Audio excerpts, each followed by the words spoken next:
What's going on, everybody? So here we are with another video about primals, and I wanted to talk a little bit about your options, some things to consider, and what I would suggest depending on what player you are, because a lot of you out there are very casual players that may not even reach 1k Paragon in a season, and that is totally understandable. And if that's the case, there are different strategies that I would recommend, because you may not even get value out of some of the other strategies that are recommended due to the time investment is needed for primals, because guys, they are a very rare drop.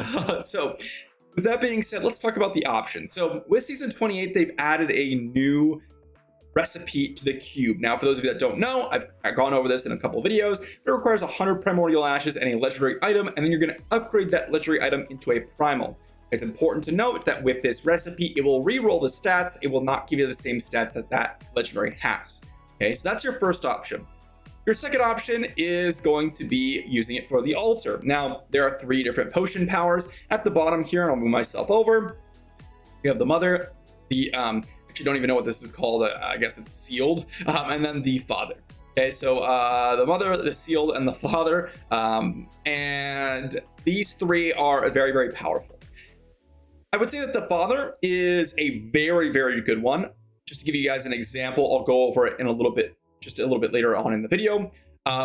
The triune circles right here, or the 3 runic circles, give you 1 of 3 circles that are placed on the ground. You have to stand in it to get a certain bonus. And then the potion in the middle here is just going to give you a mass amount of damage reduction, basically to characters in your area, right? So they're going to deal 25% less damage, which is pretty important. So those are your 3 options for the altar, which each one, it's going to cost 55, 110, and then 165 respectively. So 1 primal, 2 primals, and then 3 primals, because you get 55 primordial ashes for a salvage. Then the third option is just to use it. And this is actually a really nice way to kind of get value. For example, here I happen to have a primal God shoulder piece. I got pretty lucky, and it's a really solid one, right? It's Dex Vite resistance, which is pretty solid. I would have liked area damage on there, but you know, I much would prefer to use this over a lot of other options. Another example here, just to give you guys an idea, I got a primal Wraps of Clarity, which is literally perfect. It is literally the best primal I've ever seen, I've ever looted ever. I just have to reroll the elemental damage, and it's literally perfect. So very solid for a lot of different situations, right? If you get a good primal, it's something that you might want to keep and actually use just in your gear set. Keep in mind that if you do have a primal here, just to give you guys an example here, let me just pull out some of the pieces of gear here and equip them. You'll notice that I happen to have 2 primals on here, so I'm just gonna save this set. The primal here is a crafted one. This one is something that I've looted. This is very important to note. You can only equip 1 crafted primal. You cannot equip 2 crafted primals. If you loot one, you can equip that, but you can also just go ahead and equip your crafted one, but you cannot equip the crafted one and a second crafted one. That's not how that works. So with all of that being said, what should we do about going and grinding and using our primals? Well, let's dive into the altar a little bit more. So you might have noticed that I've been popping some potions here, and I'm going to shrink myself down here, and you'll note I'm actually getting a shrine effect. This is what the father does. So as I mentioned, there's those 3 options. The father is the most interesting, and if you have a follower with gloves of worship, the shrine effects that you'll get from popping this potion potentially are going to last for 10 minutes. This is super massive, especially for GR pushing. Speed farming, yes, it can be valuable. However, it resets when you enter a GR. So if you enter a Greater Rift, it's going to reset all your effects, but these can stack, right? There's potentially Fleeting, which is going to give you extra movement speed. As you can see, we're running faster. There is Empower, which is going to give you cooldown reduction. There is the Frenzy, which is going to give you extra damage potential, and then there's also the Bless, which is going to give you extra toughness, right? All of those 4 are going to be very impactful, and there's also the Enlightened one, which is going to give you a little bit more XP, and all of those are very impactful. Definitely things that you should consider. The Father Potion is, in my opinion, the top tier use of your primals. When you start the game, you're going to want to probably prioritize the Father. I underrated this initially, but it is very impactful and definitely worth going for immediately. It's going to cost you 1 primal.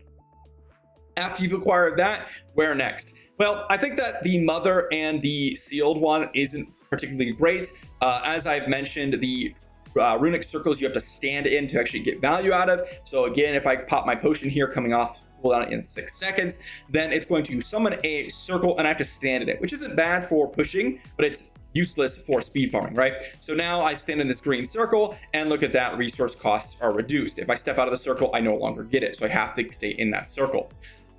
So I don't like the runic circles. The damage reduction, again, another thing that's not super important for GR speed farming because you have to use the potion and then anyone within your area is going to get that 25% less damage, but you're just going to kill them anyway, so it doesn't really matter, right? But then there's the other thing that I didn't mention with the altar, and that's when you finish it, you actually get a bonus. Whenever a primal drops, you get a second primal drop. This is actually very, very impactful, but I will say you need 6 total primals, and assuming you don't get something that's actually core to your build, you might need more, but minimum you're gonna need 6 total primals to actually finish off the altar, as well as being able to finish off the altar, which is something that a lot of people don't consider. So let's talk about this for a second. If you decide to go ahead and use some other methods, it might basically any primal that you were using, think of it as you're missing out on a second primal, right? Because if you go ahead and use, let's say 2 primals, you salvage them and use them for your build, use them to upgrade a primal. Well, if you had just invested all of those into the altar, you would have gotten essentially 2 additional primals, right? Because instead of using them for your build, instead of needing 8 total, because you need 2 for your build and 6 for the altar, use all 6 for the altar, and then when you drop those other 2, you're gonna get 2 bonus ones, right? So you're missing out essentially on 2 bonus primals. That's the opportunity cost. Any primal that you don't immediately put in the altar is going to be essentially the opportunity cost is a second primal. However, this is where I say that different playstyles really, really matter. If you are someone that is a more casual player, which is the large majority, you're going to need to get 6 primals. That is a lot of primals, okay? In fact, in my total time playing, which I probably played, I want to say for like 60, 70 hours at this point, you're going to absolutely need to grind a ton, right? I have 2 primals here essentially, right? I got 2 primals invested because this is an upgraded one. I got a 3rd primal here. I have 2 of the potions, which is 3 more primals, right? So that's a total of 6. And I have a Wraps of Clarity, which is a 7th primal. And then if I look into my crafting recipes, I have no other primordial lashes. So I have 7 primals total in the entire season so far. And I would say I'm actually on the luckier side, definitely with the quality of primals, right? Now, not only that, but you also have to complete the Staff of Herding. And that is a very tricky thing to do. Okay, this is something that a lot of people underrate. They just say, oh, complete the altar. Chiltara and farming for the Staff of Herding could potentially take 3 hours on average. And that's a lot of grinding for an average player.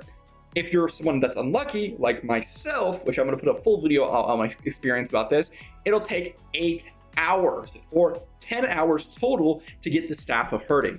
That is a long grind, okay? That is honestly maybe 1/10 of the entire time you might have invested in the entire season of Diablo. That's a lot of time for just grinding out the altar. And in that entire time, you could have been, just doing other things that you might have wanted to do. Now, some people need to finish the altar because they want to finish off the season journey and things like that.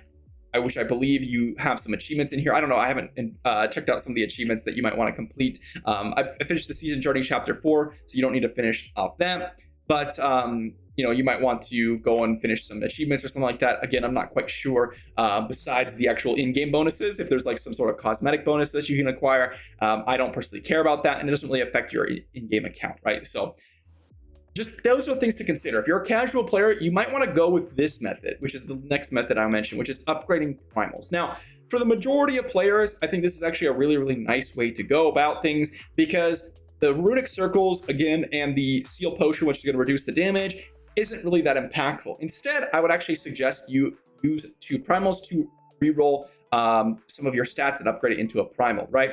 Again, a lot of you out there that are casual players are also not going to have ancient weapons or ancient rings. In fact, I've been grinding for, again, quite some time, and I still am missing some ancient pieces, right? My pants aren't ancient, my gloves, my helmet, my ring restraint here isn't ancient, even though it's a really, really good piece. And so if you guys are considering what to upgrade, I would definitely upgrade a weapon potentially to potentially get some really, really nice rolls. Now, if you upgrade a weapon, you actually have a very high chance of getting a very solid primal piece. Okay, you can see my my Dawn here. It's got damage, cooldown, reduction, dex, vitality. It's a pretty good piece. So this is actually something that will give you a potential 15 to 20% damage increase, depending on where you're at. It might be a less damage increase if you guys have been grinding a lot and you've been farming a lot of ancients. It could be a lot less. So really, again, it depends on where you're at in the game. If you are a hardcore grinder, or you might be someone that plays a lot more, this might not be as valuable to you. But if you're a newer player, you might be casual, you might be not playing as much, upgrading to a primal is a significant damage increase and will help you farm higher and faster, more XP and all that stuff, which is very, very impactful. Now, this is super, super nice. If you decide to go with this method, you're going to want to go ahead and if you want to re-roll a primal, because I've used this term re-roll, even if you're later on, let's say you are a hardcore grinder and you've already finished your altar, so now you're going to try to go ahead and upgrade some primals. A couple things to remember is rings, amulets, and weapons are particularly great. Why? Because they have crit rate and crit damage on them, right? So you can max out those resources, which is very, very impactful. Gloves are also a very nice option. Weapons are a very nice option because obviously you're going to be doing damage. So all those are considered some of the best options in terms of upgrading to primals. And then also, if you decide to get a primal and it turns out to be pretty mediocre and you'd rather just try to reroll, do not reroll the same weapon, okay? Do not reroll the same weapon. You're going to want to come in here and salvage the weapon for 55 primordial ashes back, so you basically get half off the next primal upgrade.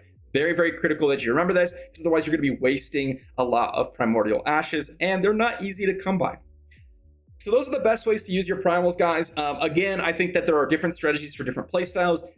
If you guys are interested in, I guess going for one way or the other, it's totally up to you. Again, some people may not even reach those 6 primals in a season. I've seen some people not even reach 1 primal in a season. That's very, very common for a lot of players. And so I could totally understand if you just want to get immediate power because you just want to have some fun. That's totally understandable. And I don't think it's actually a bad thing. You're going to get a lot more XP per hour, potentially like a 10% increase. It's very, very strong. So definitely things to consider. But if you're going to go for that method, just keep in mind that upgrading your legendary does have a chance of being kind of mediocre. Depending on what you're upgrading, it has a chance of rolling poorly. So just keep that in mind.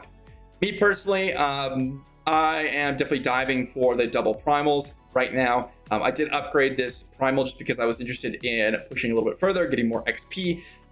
And so I'm going to continue onwards to my double primals though, and we'll see where I'm at in a few days. So hopefully this was helpful. Again, I just wanted to describe all the options to you and some things to consider. You can see a lot of people say there's only one good way. There's only one way, only one way. And I don't like that kind of mentality. I think that a lot of people, depending on, where you are in the game, where you are as a player, can really change how you play Diablo and what you want to go for. So thanks for watching, and I'll see you all for the next one.